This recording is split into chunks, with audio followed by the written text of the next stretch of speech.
What's good, everybody? Jack and Lockie here for the Huddle Rundown podcast, episode 8 of The Return.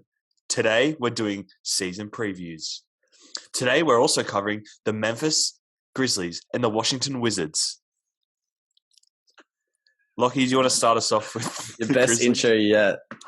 Slat. Okay. Fuck, we tried that like 5 times. So. Grizzlies, you said?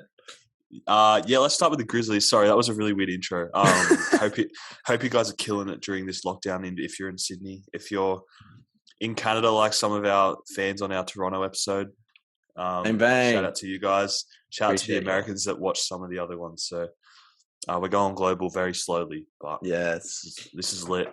We're taking over. Yeah, let's start with Memphis, I guess. Yeah.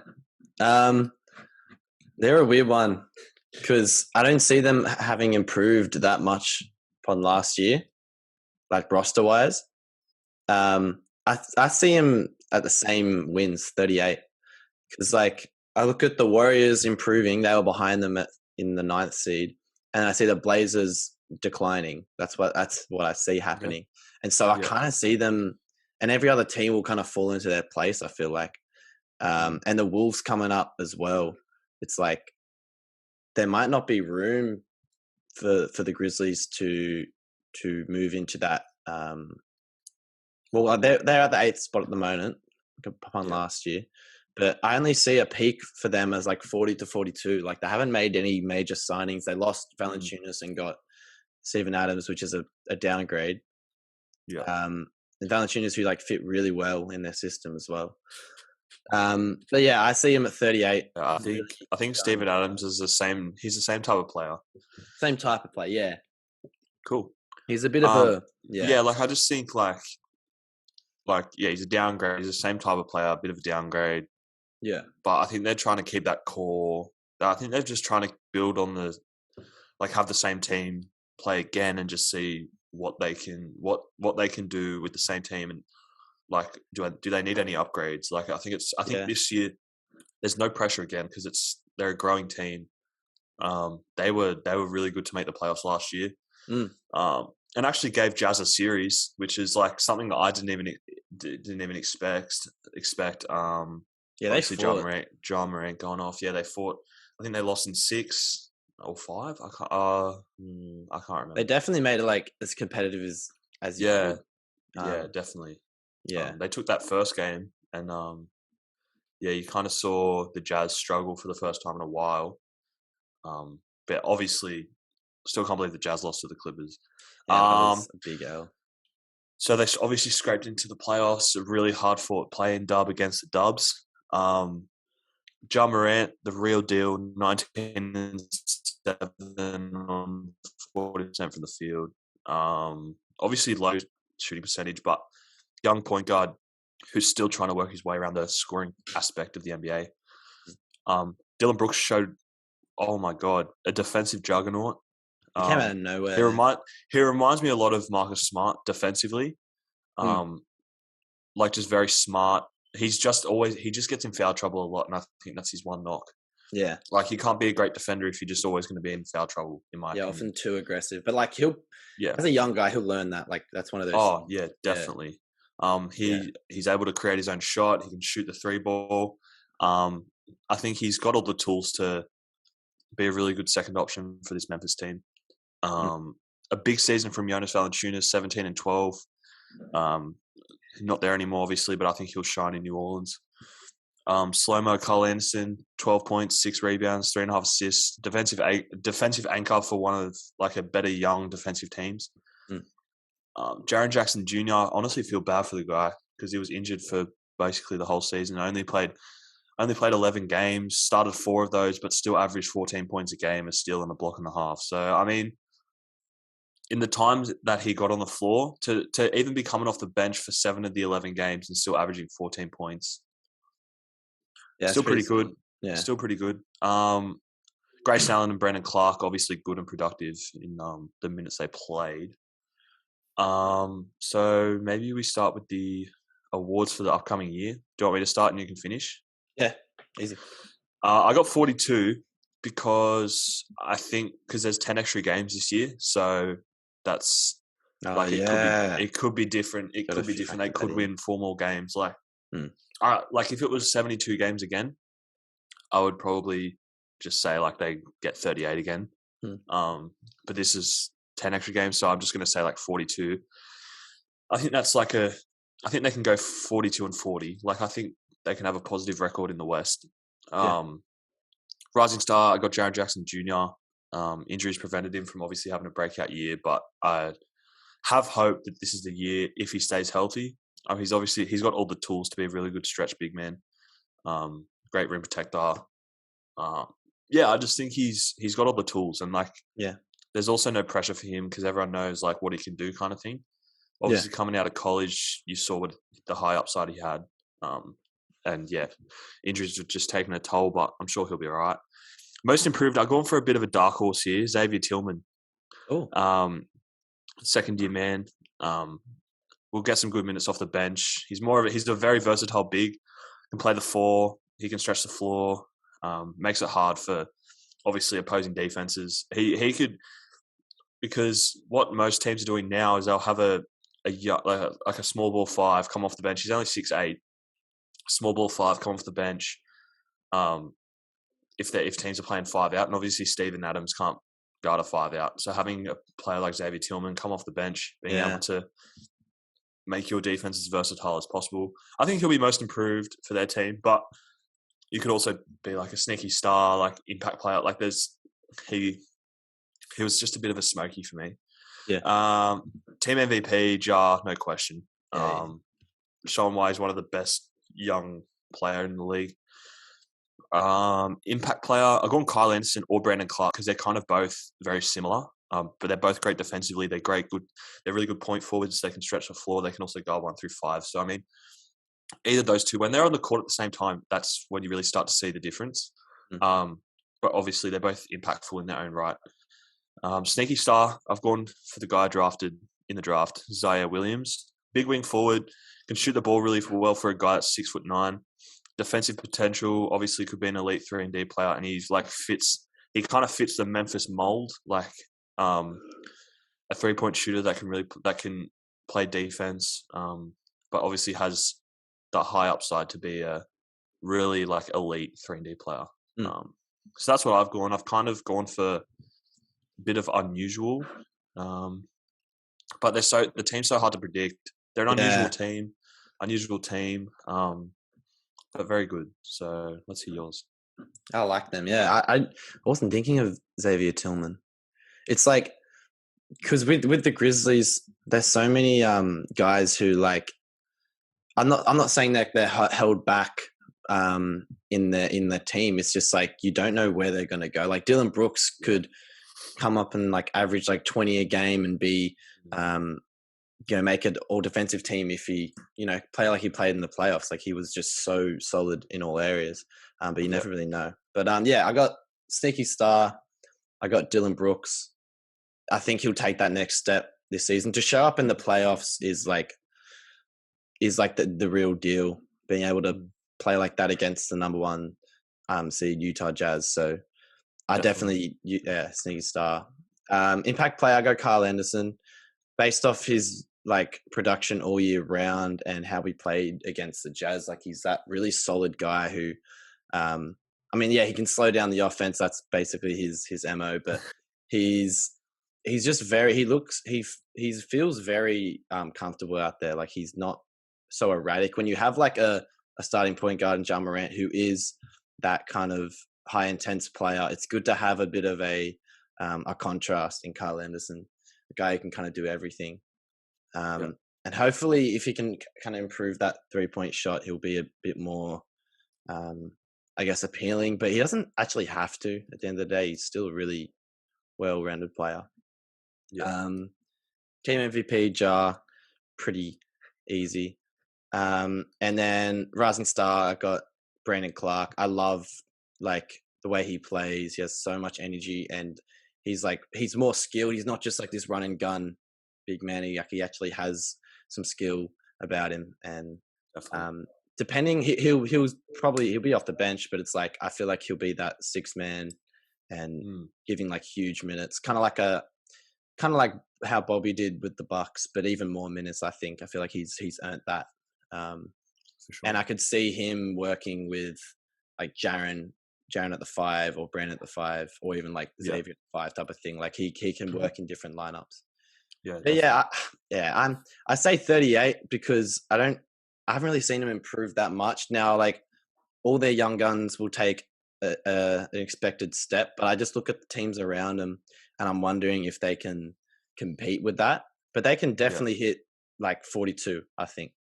100%. The heart they played with in that Jazz series is like so great for your front office to see, because you're going to get staff in that's going to focus on player development, and I'm sure that's what they're focused on now. That's mine for the Grizzlies. I actually am excited for them as well. Like they are. I've always liked watching Memphis play. They go really good against the big teams because it's kind of like a team that you don't like. Obviously, you don't know like what's going to happen. Yeah. And the unpredictability of the team's performances are actually good. Like I enjoy that. Yeah. Like God, I did not expect them to beat the Warriors. I did not expect them. I expected them to beat the Spurs to get to the second playing game. I didn't expect them to get any games against the Jazz. And I was excited when they beat Golden State because it's like it's a team that you don't expect. Yeah. And I like that. I like that about Memphis. They're just they fly under the radar. And Ja Morant is the real fucking deal. God, he's going to be a superstar in this league. Yeah. And I think he's going to be a Memphis lifer. I think he will be. He just seems like that type of guy that just sticks around and trusts the process. Yeah. Unlike Ben Simmons, who is now wanting out. Which is good. I find it weird. He has preferences on going to Cali, but why would they? Like, what teams are going to trade for him? Sacramento's already pulled out. Clippers aren't going to trade. Lakers aren't going to trade for him. I honestly think Cleveland or Portland are the best spots, and San Antonio. Those three should be the best spots. I feel like he's got a bunch of yes men around him, and they don't understand his value, or he doesn't understand his value. But he's trying to push for something higher. I agree.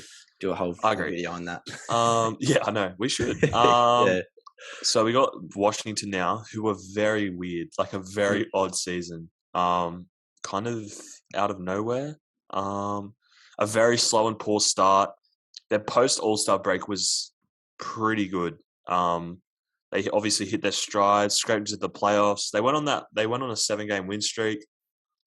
They were the third best team in terms of points per game, which is crazy. That's ridiculous.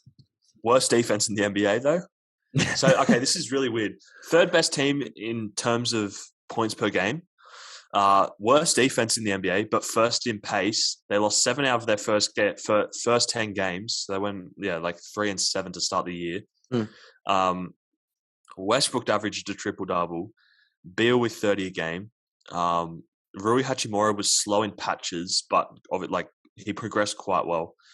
Slow year and injury ridden for both Denny Avdiar and Thomas Bryant, who got an ACL tear in his 10th game. And I've just got a little note here. I love Daniel Gafford. I just love the way he plays. He's just great off the bench. He's got energy. He just reminds me of a lot of DeAndre Jordan, I think, in terms of just being that lob threat that can protect the rim.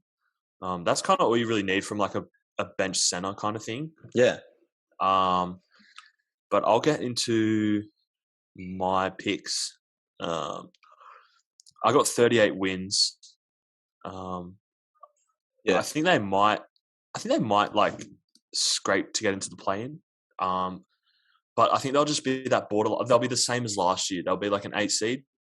And if they win the first game of the play-in, they'll be a 7 seed. Like I think it's just going to be that type of year. Yeah. Not a lot of adversity, but you've got a lot of young pieces now that you obviously got in the Westbrook trade. And I still think that the Lakers gave up so much for Russell Westbrook.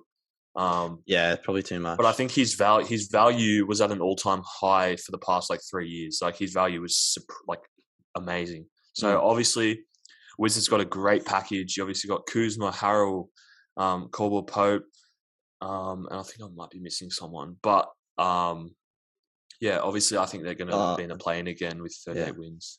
I think they got like a pick or something. I don't know. Yeah. Rising star, I've gone Corey Kissbert out of Gonzaga. Elite shooter, defensive potential, and super athletic. He's a 6'7" guard, so very, very big. A lot of high upside. I think he'll be really good. He'll probably come off the bench, I would assume. But he kind of fits a bench role of just being able to come on, stretch the floor, play defense, and finish inside. Most improved, Kyle Kuzma. I think it's his time to shine. You got no pressure really in Washington, but there is a lot of adversity to overcome. But I think he's definitely shown potential to be like an elite scorer in the NBA. He's shown. I'm a big believer in him. But when he fucks up my multi, I don't like him. But for the off season right now, where there's no basketball, I think he's good. I think he can really produce some good, he can just produce for Washington. I think that's what they've been looking for. Obviously, you got Spencer Dinwiddie as well, who is my impact player. Great scorer, good playmaker, a bit of a defensive liability. But when you need a bucket, he can be that obviously good number 2 option next to Brad Beal. Brad Beal's my team MVP, really, no question about it. Got 30 a game last year. 89 overall in 2K22. I don't know how. Doesn't make sense. I don't understand. 2K ratings are shit, bro. Like Brad Beal an 89 overall. What the fuck? To make the playoffs and the 8th seed as well. Westbrook is an 85. What? Westbrook's an 85 after averaging a triple-double. I've slowly distanced myself from 2K. I still play it, but sometimes they just don't give a shit. I think Westbrook should have been 89 and Brad Beal should be like a 91 or like a 92. Like to average 30 a game on a team that was not even meant to make the playoffs, to push them into that. Bro, they copy and paste the game like every single year, and then Ronnie fights with everyone on Twitter about it, and Brad Beal's wife. Good on her, actually. That was very funny. But fuck it up. You're right about the game being the same every year, but I still buy it. Of course. Sneaky star, I've gone Daniel Gafford. Elite rim protector, uber athletic. Like I said before, reminds me of DeAndre Jordan. I think he just needs to work on his post game if the offense was to ever slow down. Yes, they were to somewhat exercise some post game. Obviously, having Montrezl Harrell there, who's actually kind of a power post player, who's actually good at making moves out of the post and finishing at the rim. Like, I think you could learn a lot from him. But it also kind of depends on the minutes, because obviously you got Thomas Bryant coming back, you got Montrezl Harrell, and obviously Daniel Gafford. Gafford's probably like the third string center. Yeah. But Thomas Bryant can also play a bit of the 4 as well, because he can stretch the floor. So there's a lot of weird there. So these two teams today are very unpredictable. I really don't even know what to pick. I think Caldwell Pope will be really good for the Wizards. He's not on my list, but I think he'll kind of fit it. He'll fit the team really well. So yeah, that's what I got to say about that. I got him improving by 3 wins, 37 wins. I think I think they can get to exactly what the Grizzlies peak, like 40 to 42. I definitely say that happening. People are counting them out, but when you have a lot of guys who have just been counted out for their career, and they've got something to prove, it's like it's pretty dangerous to put them all together, because I feel like they all have that drive. Sneaky star got Kyle Kuzma. I really want him to have his big year and just shut everyone up. I do believe in him. I 6'8", 6'9" forward. Yeah, who can shoot, handle the ball. He's improved offensively. No matter what people say, the way he played. I think he played really good defense in the Heat series in their finals, but people focus on the offense a bit too much. So I think he can have a career year. I'd say, I wouldn't say second option. I'd still go third next to Dinwiddie and Beal, but he can have a huge year. And Rui Hachimura, I've got him as another sneaky star. He's been around that 13 mark for his first 2 years. I see him as such a Kawhi, mini Kawhi. And I just want him to have that big year, because he's so efficient from the mid range. He's a good post up player. He's improved a bit on the 3 ball.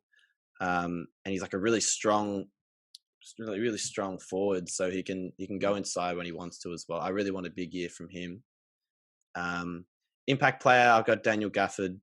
I look at him as similar to kind of like a Taj Gibson in how Taj Gibson was in Chicago, as that like that really solid impact player. And if Daniel, you were talking about, if Daniel Gafford can develop a bit of a post game and be less of a he can be that run and gun type of player, throw a lob to, but developing a post game, I think that's what's going to make him last in this league. Like he'll not only just be a guy you throw lobs to, but you can give to when you need a bucket. Like just give it to him down low, and he has some moves to go to.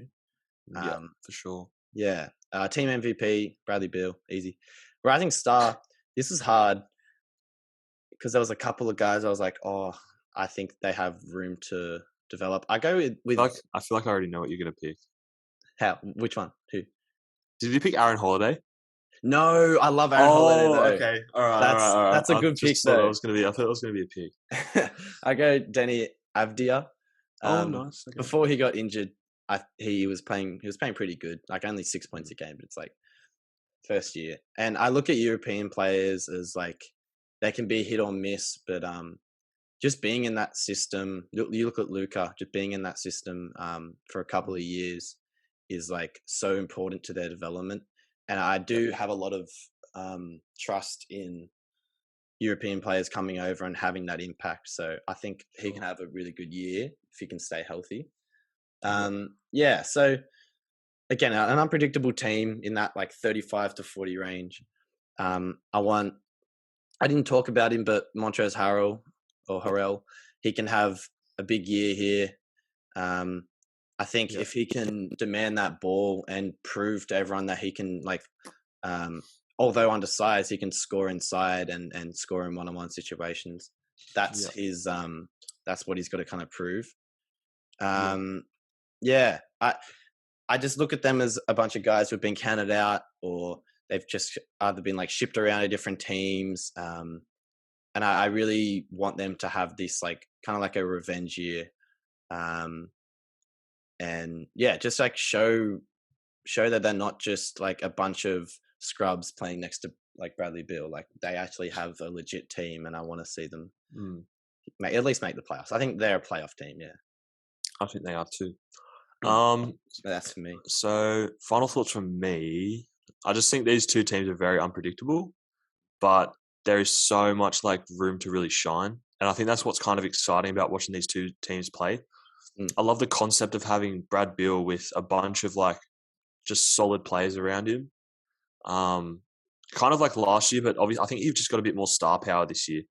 Obviously Spencer Dinwiddie, who's been out for the whole of last year, basically, like very good player. Then you've got Kyle Kuzma. Kissbert could be good. Daniel Gafford. You've always got Thomas Bryant coming back. I just think you've got pieces to make the playoffs. As with Memphis, they're very two interesting teams, and I'm really excited. So yeah. All right. I'll say just quickly with Beal, having a bunch of guys around him who have that potential of being scorers and helping him out, I think he'll increase his like assist numbers this year. I think his scoring will come down a bit, but his efficiency will actually improve. I feel like he'll have less pressure on himself to score as much as he has been.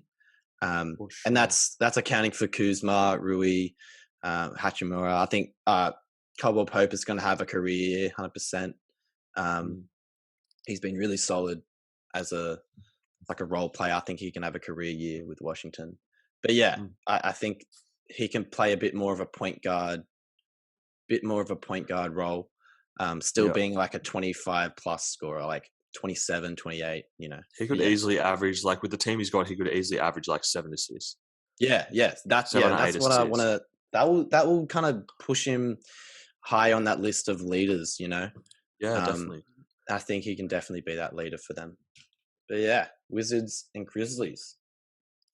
I bet. Thanks for watching, guys. Appreciate the support. We got Lakers and Celtics, a very historic rivalry next episode.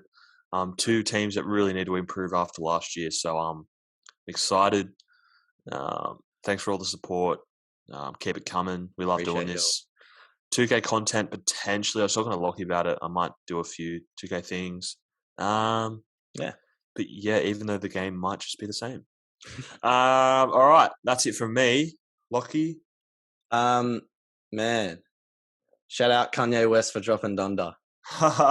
Woo! About If you time, haven't mate. listened to it, what are you doing? I'm shout out to the man. He's watching this in the moment. I was talking to him the other day. Cool. Yeah. So the fucking man. Appreciate you. Shout out.